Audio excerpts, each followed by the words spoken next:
We now move to Leader of Plaid Cymru, Leanne Wood. Diolch, Llywydd. Last week, First Minister, you seemed confused about the difference in funding between Wales and Scotland and Plaid Cymru's demand for equality for Wales. Now, you questioned the rationale behind our figure of £1.2 billion extra if Wales was funded on the basis of parity with Scotland. Now, Holtham showed that Scotland was funded at 121% per capita of the England level. Holtham also showed that Wales was funded at 112% per capita. The basis for Plaid Cymru's figure of £1.2 billion extra is based on an increase of per capita funding for Wales to Scottish levels for services that are devolved to Wales. Now, I've written to explain this to you in full. Do you now understand the point? And if you do you support this basic principle of parity of funding with Scotland? Well, first of all, just to remind the Leader of Plaid Cymru, her party supported the establishment of the Holtham Commission and supported the findings of the Holtham Commission. The Holtham Commission showed that Wales is underfunded to the tune of £300 million. Now, this figure of £1.2 billion is still not explained, either within this chamber or to the people of Wales. She and I will agree that Wales is underfunded. When she produces figures that support her, well, I look forward to the letter. I haven't seen it yet, but I'll study the letter when it arrives. We operate on the basis that Wales is underfunded to the tune of £300 million. That is something that her party has always supported until this figure of £1.2 billion came out of thin air as far as we can see. But in fairness to her, I'll wait to see what the letter says and I'll study it in more detail. First Minister, you know full well that the vow that was given to people in Scotland ahead of the referendum has completely changed the game.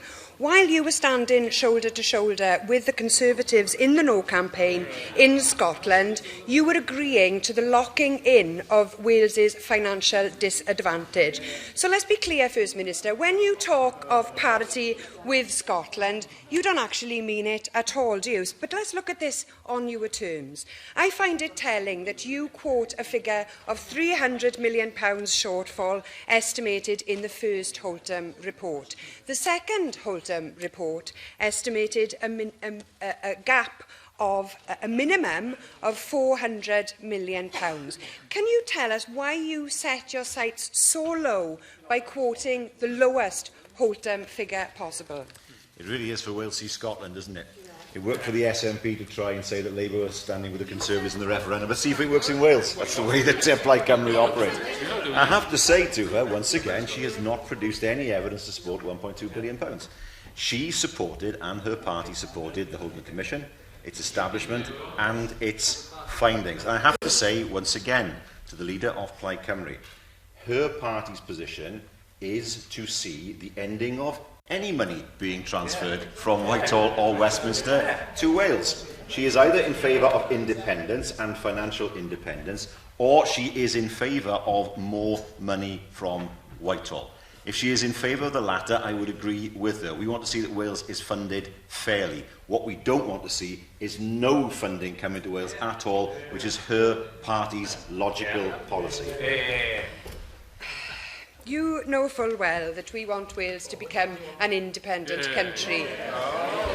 We also want to end Wales's financial independence. How can we do that with one hand tied behind our back and a government that won't fight for the best option for Wales? Now, next week, First Minister, we can expect the Chancellor to confirm his austerity agenda during the autumn statement. More pain is coming to Wales in the form of cuts to public services. Now, I'm sure that you won't miss an opportunity to attack the coalition's plans. But how can you do that whilst refusing to even try to win a fair funding arrangement based on Wales being treated equally with Scotland? You won't join me in working to secure an additional £1.2 billion for Welsh public services and for our economy. So will you tell us this afternoon what estimate your government has made of Wales's funding shortfall in comparison to Scotland? Have you even bothered to try working that out? What we haven't done is write it down on a piece of paper and wave it in the air as if it was gospel. I have to say, the way her party does these things, produce a figure from thin air, don't back it up, and then suggest that it's a more robust figure than the commission that they themselves supported in the first place. You know, that's where they are at the moment. We have fought long and hard for fair funding for Wales. We've done it on the basis of evidence, not on the basis of fantasy, which is where she has come from. And I come back, and she has been honest. She has been honest with the people in this chamber and the people of Wales when she says she wants independence. Let her go out and tell the people of Wales that. Let her tell the people of Wales what she actually wants is not a single penny to come from Westminster to the people of Wales. Or is she really saying, to the astonishment of the people of Wales, she wants to be independent, but she still wants England's money, which is what she's saying at the moment. It's not our money. England's money. Thank you.